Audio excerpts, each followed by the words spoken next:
Jabal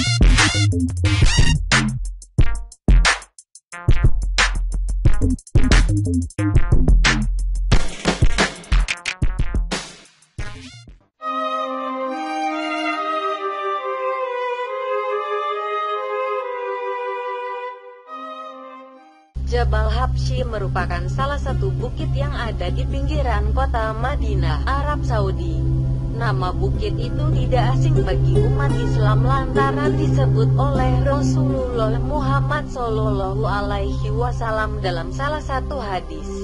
Jabal Habsyi diyakini sebagai salah satu pertanda munculnya hari akhir atau kiamat. Di atas bukit itu, pada waktunya kelak, sosok yang bernama Dajjal akan muncul dan tinggal di istana itu. Di atas bukit itu kini telah berdiri sebuah komplek istana milik kerajaan Arab Saudi yang diberi nama Kingdom Palace. Kemunculan istana ini sama persis dengan hadis Rasulullah yang menyebut tanah tempat istana berdiri mengandung garam. Dalam hadis tersebut, Rasulullah mengatakan Dajjal akan menggunakan istana itu untuk menyusun strategi menguasai Masjid Nabawi dan kota Madinah. Tetapi upaya itu tidak berhasil lantaran 7 pintu masuk ke kota Madinah dijaga para malaikat. Taib kaum muslimin hamba-hamba Allah yang kami muliakan, tentang kemunculan Dajjal, tanda-tandanya sudah sangat-sangat dekat. Bapak lihat, hampir negara-negara besar di dunia mempersiapkan kemunculan Dajjal. Negara-negara besar dunia mempersiapkan ciri-ciri dan tanda-tanda kemunculan Dajjal. Bapak, Dajjal nanti masuk ke Madinah, nggak bisa. Ketika gagal masuk Mekah, nggak bisa. Dia bersuara masuk Madinah juga tidak bisa. Kenapa tidak bisa? Sudah ada malaikat yang menghunus pedang di tiap-tiap pintu masuk Mekah atau Madinah. Maka Dajjal tak berhasil masuk.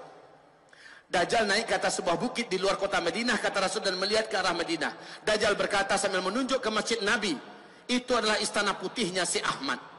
Itu adalah istana putihnya si Ahmad.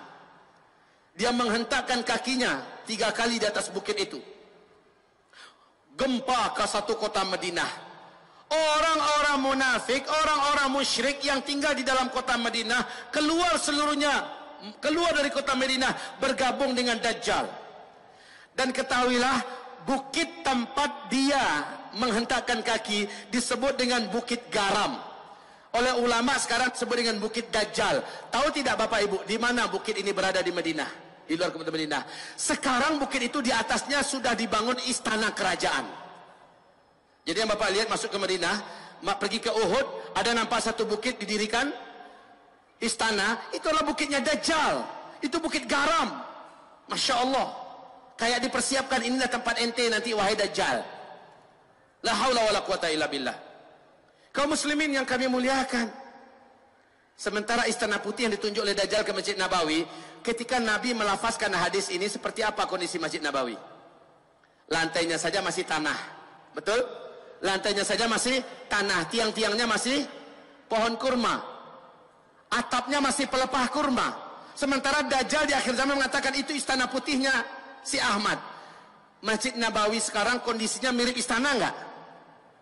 Mirip kaum muslimin. Ketika Dajjal menunjuk itulah istana putihnya Muhammad, kondisi Masjid Nabawi sekarang lah yang paling cocok. Masya Allah. Baik, Dajjal tidak lama setelah dia keluar, bumi ini dikelilinginya, masanya tidak lama, hanya 1 tahun 2 bulan 2 minggu, Dajjal pun selesai masanya. Kenapa? Muncul tanda besar kiamat yang ketiga. Turunnya dari langit manusia yang sudah disimpan oleh Allah, khusus muncul di akhir zaman, membunuh Dajjal. Siapa? Isa alaihis salam. Isa alaihis salam. Nabi Isa alaihis salam turun di Damaskus, di masjid yang ada menara putihnya, kata Rasulullah. Isa akan turun di Damaskus, di Dimashq, di Manaratil Bayda, di menara yang masjid yang ada menara putihnya. Kaum muslimin yang kami muliakan, masjid ini ternyata di Damaskus hari ini sudah ada. Dan dia seperti yang ditulis oleh Syekh Al-Hafiz Al-Mufassir Al-Muhaddis Al-Hafiz Ibnu Katsir dalam kitab Tafsir Al-Quranil Azim menjelaskan bahwa sesungguhnya Masjid Jami' Amawi disitulah nanti tempat turunnya Nabi Isa. Ada menara putihnya, Pak. Ini termasuk masjid yang sampai hari ini belum dirusak oleh Bashar Assad. Masya Allah. Kaum muslimin yang kami muliakan, Nabi Isa turun di Damaskus. Bukan Isa Habibullah yang di Jombang kemarin ngaku sebagai Nabi Isa. Syukur udah tobat sekarang ya. Udah tobat. Bukan. Kaum muslimin, Isa turun. Al-Mahdi terkepung di masjid itu sudah sekian hari. Orang-orang beriman bersama Al-Mahdi sudah terkepung di dalam masjid itu sekian hari. Al-Mahdi ini siapa yang akan memimpin di sini? Di mana munculnya Al-Mahdi setelah Dukhan? Ingat baik-baik, Al-Mahdi akan muncul setelah Dukhan. Di sini Al-Mahdi muncul. Taib, kaum muslimin, Al-Mahdi menaklukkan timur dan barat, kemudian saat Dajjal keluar, dia tidak sanggup berperang melawan Dajjal, dalam artian tidak terkalahkan Dajjal. Lalu Al-Mahdi terkepung di Masjid Jami' Amawi. Al-Mahdi, hamba-hamba Allah yang kami muliakan, dengan orang beriman, salat subuh berjamaah, kumandang subuh. Kemudian selesai salat sunat fajar atau salat sunat qabliyah subuh, Al-Mahdi suruh qomat. Beliau pun maju ke depan.